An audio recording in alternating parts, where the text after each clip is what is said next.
நண்பர்களே, இது வந்து மீன் குஞ்சுங்களுக்கு வந்து தீனி போடுறது நண்பர்களே. பாருங்கள் எப்படி சாப்பிடுது பாருங்கள்.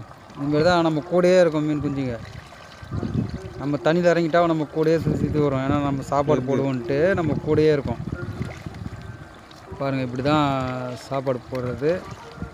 அது வந்து நம்ம கோதுமை இருக்குல்ல, ரேஷனில் வாங்குகிறோம் பாருங்கள், அந்த கோதுமை போடுவோம். அந்த கோதுமையை வந்து ஊற வச்சு போடுவோம். அது கூட வந்து மீன் ஃபுட்டுன்னு ஒன்று இருக்குது, மீன் பண்ணையிலேயே கொடுப்பாங்க. அதை வாங்கி அதையும் இதையும் மிக்ஸ் பண்ணி போடுவோம்.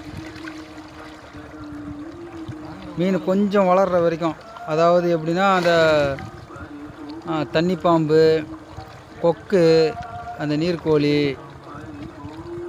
ஆமை அதுங்கக்கிட்டலாம் மாட்டாத வரைக்கும் கொஞ்சம் வளர்கிற வரைக்கும் இதை போடுவோம். போட்டால் கொஞ்சம் சீக்கிரம் வளர்ந்துடும். அப்போ போட மாட்டோம், இயற்கையாகவே வளர்ந்துடும். அதை தான் பிடிச்சி சேல்ஸ் பண்ணுறோம். பாருங்கள், அடுத்த வீடியோவில் பார்ப்போம். பாய்.